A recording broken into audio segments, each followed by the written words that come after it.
is the radar still operates to pick up those 10 targets. That's really effective because the radar is instantaneous and on a very large area. But then we respond to all of those 10, and we go with a drone, and then we can say, okay, here there's actually, this doesn't matter, this is a fishing vessel, oh, here is just a pleasure boat, here's a jet ski, whatever. Oh, this boat's suspicious, here we're giving you the real-time image, and then you can make a judgment call and deploy a boat to go after this one only when it's needed. Hi everyone, welcome to Now Boarding, a travel podcast by me, Payal Nayar. This show aims at creating awareness about ecotourism, sustainable tourism, responsible travel, and a lot more. We will cover stories and journeys of people who are ecotourism specialists and those who are leaders in their field. We will also be talking to people who have had unique travel experiences, remarkable conceptual places to stay, unexplored cultures, and ancient histories of various towns and cities around the world. Join me in this journey of knowing more about travel. Get inspired to see the world and discover your inner self. Hi everyone. Today I am just so privileged to have as a guest on my show, Mathieu Johnsson. Mathieu is the co-founder and chief executive officer at Marble Aerospace, which is a company that provides maritime monitoring using fleets of high-speed drones. I'm really curious to know so much, not just about you, Mathieu, but also about how you got involved, what inspired you into starting this company, and a lot about what is the kind of work that you do. So thank you so much for joining me today. No, yes, thank you, Payal, for having me on the show. I'm very excited to discuss. Okay, great. So let's just start with, I know we had a little bit of a chat before I started formally recording the interview, but just a little background to you, that's one. And the second is, of course, how did you get so inspired and interested in your work with the maritime and the production of the drones and all of that? Yeah, sure. But those two things are like super related. So I guess a little bit about me. So I come from a family of graphic designers, but my dad is also a private pilot, flies those small general aviation airplane. Also, both my parents do skydiving. And so I've had that mix of bringing of creative things, but also everything related to aerospace, though I don't have any engineers in my family. And so as a kid, I used to fly in the airplane with my dad. I have photos of myself on top of 3 pillows, like being 3 years old, like holding the stick on the plane. And I think that brought me up wanting to design aircraft, but as a graphic designer. I was imagining an Airbus or those big aircraft manufacturer that someone would be sketching the plane. A bit when people design cars where they sculpt it out of clay. I don't know if you've ever seen that one. So I was imagining that's the job I want to do. But unfortunately, it doesn't exist for planes because planes aren't designed for aesthetics that much. They're mostly designed for the engineering and like the function you want out of it. And so I studied engineering because of that, because I realized if I want to design planes, it's not the aesthetics, it's the engineering. And I specialized very specifically on that early stage design of aircraft. How do you do the first few sketches? How do you decide the size of the wing and the size of the fuselage or whatever? And that got me into ultimately wanting to work in the large companies like Airbus, in the department that do those very early stage, starting from a blank sheet of paper design. Turns out those departments are very small because you very rarely design a new aircraft from scratch. You can see the planes you fly in, they all look the same. They're not that different. Most people can't tell them apart, actually. And so because of that, it's very small teams. They tend to be quite secretive as well. They're hard to get into. And so, again, so did my studies, tried to get into those departments. I ended up joining Airbus, but not in that department because it's hard to get into. And to try to get into it, I actually got rejected a few times because it's hard to get into. So I thought, okay, what do I do to prove to them I'm worthy of going into that secretive department at those concepts? And what I did is I started building planes on the side. I thought the best way to prove to them is to show that I can design, build, test an airplane myself. And what I did is instead of building big aircraft because it's expensive, I started building drones.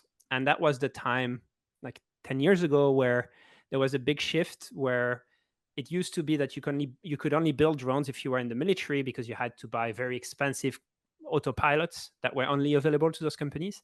But 10 years ago, people started having like open source projects where you could now have an autopilot, a very capable autopilot for drones on a chip that costed like 20 pounds, 50 pounds. So that really enabled me to build those drones and iterate on them. And I kept on applying, kept on being rejected for quite a while. Like I applied 10 times, but that really pushed me to try to build lots of these drones. And I didn't realize at the time, but I was really getting really good at designing planes through that iterative process. And all of these planes, they were, because they were drones, they were automated, flying by themselves. They were also all electric. So they were actually very different to the plane that Airbus built. So I acquired that niche skill set out of passion and out of trying to prove that I could be in that department. Yeah. So ultimately, I actually got the job in that department, that secretive department. And then 6 months into it, I left because by that point, I had realized that actually what I was doing on the side, building very quickly new planes, all electric, like environmentally, like sustainable, was way more interesting than being in Airbus, where they move very slowly. If you're lucky, you might do one design of a plane in your whole lifetime, whilst I was doing one a week at home. I guess it's a big corporation. So there are a lot of procedures and systems and all of that in place. So yeah, I get that. Yeah. So I just wanted to ask you, what kind of challenges do you face in monitoring? Because obviously the ocean is vast.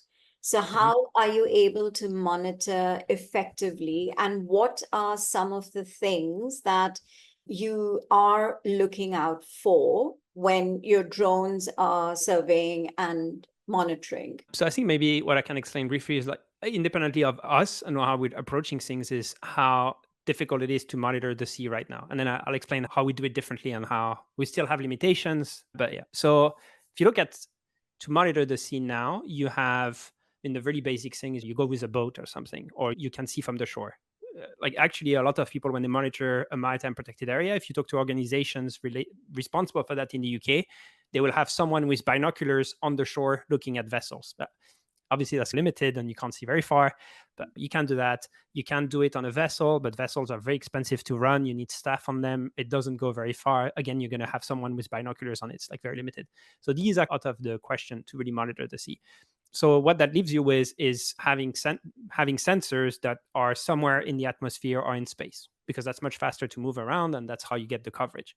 Number one is to be in space. So that's using satellites. The issue with satellites is I think we all, as a society, we misunderstand what satellites are capable of right now, because I'm sure you use Google Maps or an equivalent. And on Google Maps, you can zoom in to a very high level and you can see cars and streets and potentially some areas of Google Maps even have 3D models. And I think based on that, we have that perception that, wow, satellite gives like great resolution. But actually, most of the data in Google Maps is not satellite, it's planes that were flown around and were taking photos. That is for most of the cities, and because so are you saying that it's not real time? Oh, no, I'm just saying in Google Maps, no. Google Maps is not real time. It's typically captured maybe every few years or maybe every 6 months for an area that's very important. But just that the quality we see in Google Maps is not satellite, it's planes that took those photos. It's just because I know I'm the first person like this, but most people think Google Maps are satellite imagery. It's not. It's planes that took those photos, which is how you get the high resolution. So it's like the first thing, that satellite are not as high of a resolution that most people think. The second thing is that satellite only come by very infrequently because they're on an orbit, right? So you can't stop a satellite somewhere and just say, hey, just stay there because no, they just keep going. And so they only come by the area you might be interested in, maybe once a day, maybe twice a day, depends on the orbit. And yeah, sometimes you have a constellation with multiple satellites, but still, most services, if you were to go ask someone like a company that owns a constellation, let's say you're the Coast Guard and you're going to talk to someone who owns satellite, and you say, I want data for the maritime environment, you will have to contact them 2 weeks in advance. And then you will say, okay, I want data for that location 2 weeks from now.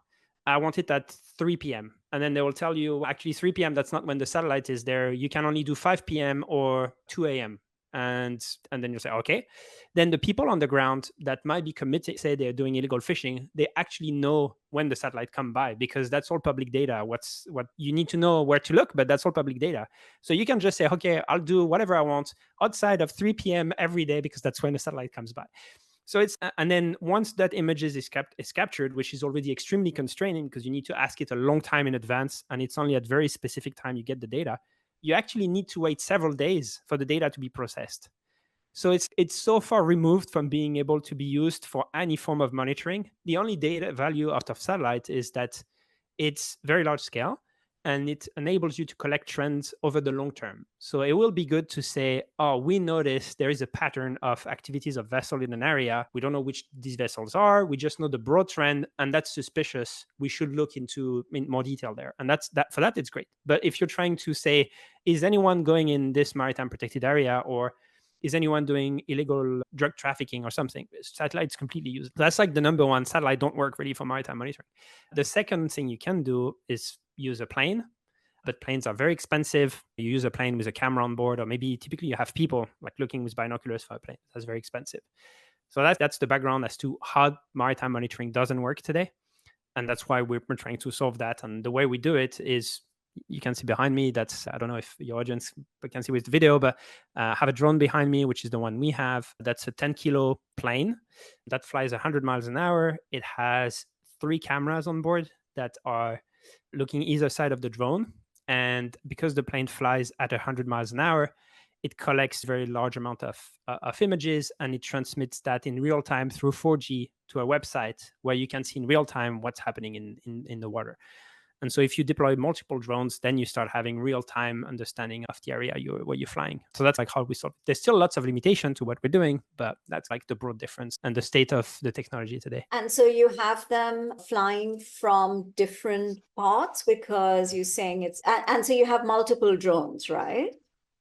Yeah, correct. So long term, what we will have is we'll have a network of hangars. So imagine like a box from which the drone can fly. Because these drones, even though they're a plane that flies 100 miles an hour, when they're collecting data, they can actually take off and land vertically.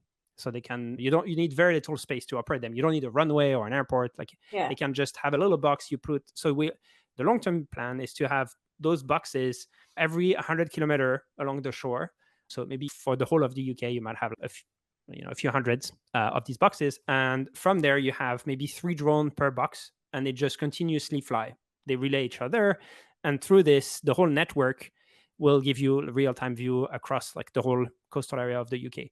It's a bit like for satellite in some way, that you need multiple of them at the same time, and through that you get the coverage. Today, we don't have that yet. What we do is we go in specific areas where there is an interest, and we fly multiple drones in that area. So that might be a specific Caribbean nation, that might be a country in South America that has a specific problem, or that might be a specific area, a town in the UK. So that's how we do it today. So how do you actually collaborate with the law enforcement and the maritime authorities? Do they approach you? Do you approach them when there's a need? How does the process work? Because obviously you can't just fly drones without permission. So yeah. No, correct. What are the challenges there? Yeah. So we're definitely not in the business of going for one day somewhere and just fly for that one day because there's an emergency or something. We're closer to, again, if you imagine for satellites, you don't go and deploy a satellite just for taking one photo. You deploy a satellite because long term, that satellite's going to give you valuable information. So it tends to be, it depends. Sometimes we're approached by an organization that already is aware that drone could be solving that problem, and they've heard of us because we've done lots of jobs in that area. And then they explain to us their problem, and then we come up to a deployment. So that might be, for example, let's say we've looked at projects in South America where it's like in fairly remote areas where they might have a mine where they need to they're extracting minerals, and then they ship those minerals in really large vessels. And these vessels, because it's South America, pretty far south, you actually have a lot of whales in that area. And there are regulations where you can't go at space. You must have limited speed if whales are in the area, because you're not allowed to crash into them. And the way they monitor where those whales are so they can still go fast if no whales are in the area is by actually flying a plane, which is very expensive. And so in that case, you might have that organization contacting us and saying, hey, here is our problem. What can you do? And in that case, we do the analysis of saying, okay, we think we need maybe 2 locations where we have our operation from, and each location needs to have 3 drones. We need X number of staff. We should be doing 3 flights a day at whatever altitude. And we design that whole system. And ultimately, the only thing they need to care about is logging in onto our website, which is how you said, how do we collaborate? Ultimately, is like through a platform, a website that you can log into, and you can see the data being collected in real time. And we send alerts that say, there is a whale or there is a fishing vessel in an area that is not allowed. That vessel shouldn't be here. You should have a look. And that's how the customer actually interacts with us only through that. The customer doesn't need to see the drone operation. I mean, they can if they're interested, and it's sure it's cool, but like ultimately the thing they care about is just the data. Okay, interesting. How do you deal with weather conditions? Yeah, that's a big thing. So I guess there's three factors on when you say weather conditions. So one is like just temperature. Actually probably four. So yeah, temperature, because of the way we've manufactured. Yeah, the way we've manufactured the aircraft and everything, temperature is not that much of a problem for us. There is the other big one is going to be the wind. And interestingly, the wind, most drones really struggle with wind because most drone manufacturers and most customers care about endurance. Yeah, I don't know if I had asked you, what do you think is important on the drone? Most people think endurance because that is how long you can stay airborne. And that seems to be, I think, for most people, that feels like, oh, that's a good metric to know how much the drone can do, is how long can it stay airborne. But actually, that's not, it doesn't matter at all. If you get on a plane to go somewhere, you don't care about how long the flight takes. In some way, you want the shortest possible flight, right? Because you don't want to stay a long time in the plane. So actually, the metric that matters is range. It's like how the area you can cover, and actually how fast can you cover that area. So we've actually optimized our drone to fly very fast for that reason. It only flies for an hour roughly, but it does because it flies very fast for that hour, you actually cover the large area. And it gets back to you were asking about the weather. Because we fly fast, the wind doesn't impact us that much. A little bit when you're on a large airplane to fly internationally, it's very rare that your flight would get canceled because of weather. It would have to be like a proper once a year, like horrible weather, and maybe it's only for an hour. Whilst most drones today, they can only fly maybe 10 to 20% of the time, because anything than the best 10-20% of the days, it's too windy for them. Ours is really designed that we can fly in very high wind condition because we fly so fast. That's like one of the elements. We're much better than most with the wind. And then there's the rain. The rain, we don't have yet like an IP resistance rating or anything, just because we haven't gone through that process. But that's more of a, throw money at the problem kind of thing. It's not super difficult to do it, just like resource intensive. So we haven't done it. But so right now we can fly in like light rain type of thing, but we're going to be able to transition to flying in much heavier rain just once we spend the time focusing on that. I'm very curious to know if there is any specific case where your technology actually helped in preventing a crime at sea. Yeah, so maybe I can give you a few examples. Some of them, so we've done, I think a great use case is a country in the Caribbean. I started at the beginning saying satellites don't really work for marine monitoring. The one thing that works is planes and drones. Yeah. But right now, it only works if you're a very wealthy organization, which might be US Navy, UK Navy, or like the US Coast Guard. If you're a Caribbean nation, you definitely don't have the budget of those organizations.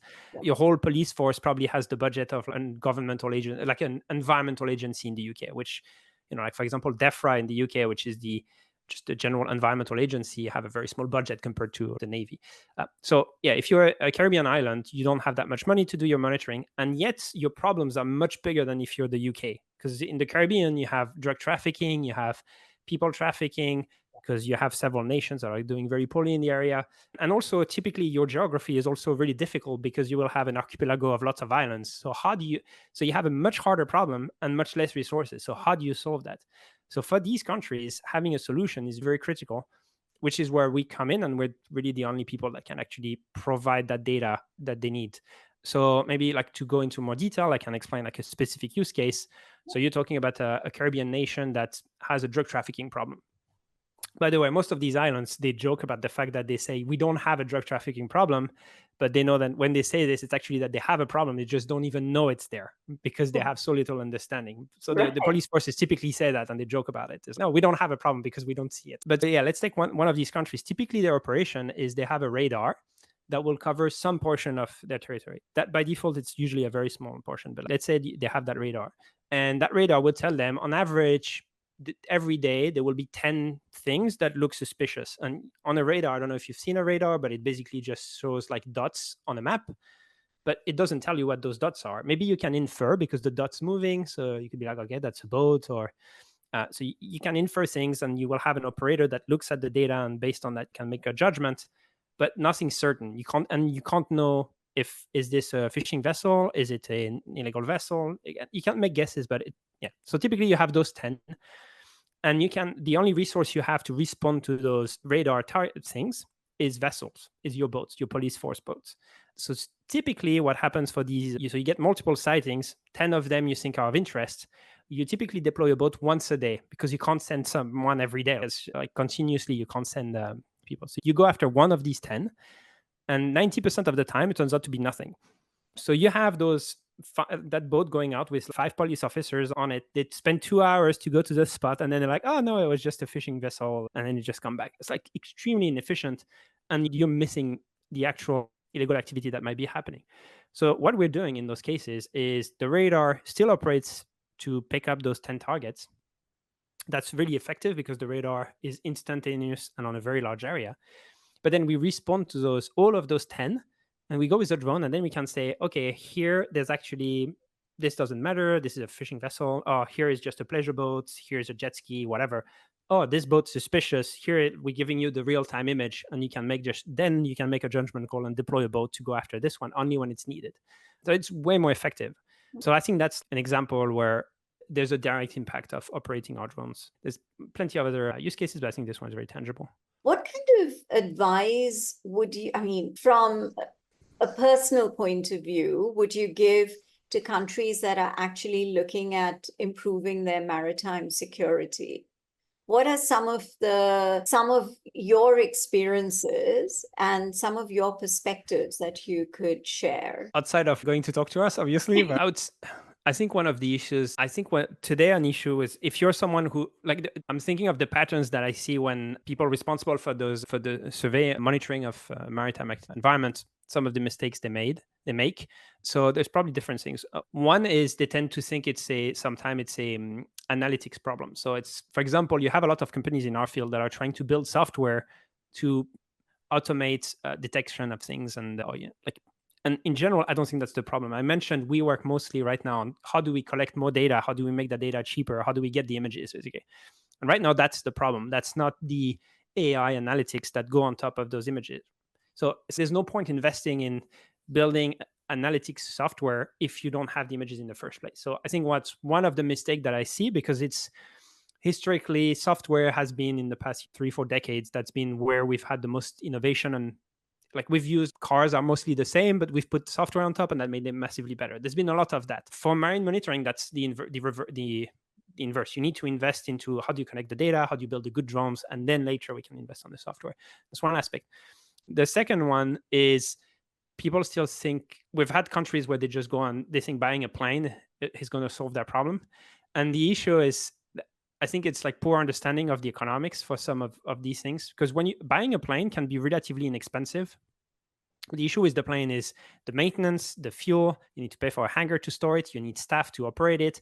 The plane is probably going to have 20% of the time it's actually available to fly because you need to have it immobilized to, again, do a maintenance task and whatever. And so you have that fallacy sometime where, generally people just go and buy a plane and then they realize actually it's really expensive and they don't fly it and it just stays in a hangar. We've had example like that in, again, Caribbean countries where that's what they end up doing. What we do on the other side is I mentioned our customers just care about the data.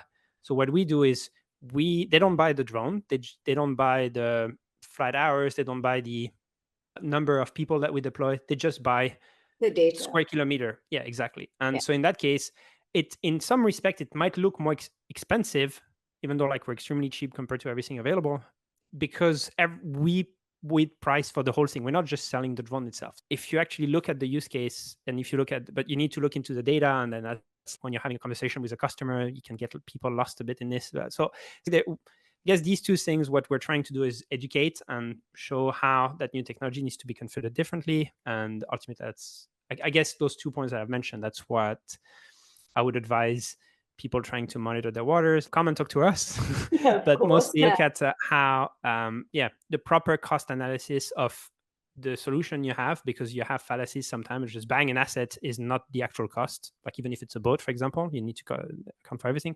And then the second thing, don't look at too much at the software and the analytics and everything today, because the main problem you have today is just having the images of what's out there. It's not like automating and having AI on top of it. I think the work that you're doing is phenomenal, and I am fascinated. For me, You're talking to a layman, and the way you've been able to explain it, even I'm getting an understanding of it. So I'm sure my listeners and viewers will also be able to understand, and the people out there who are in the business will also come and reach out to you. So if anyone wants to do that, what are the ways in which they can reach out to your company?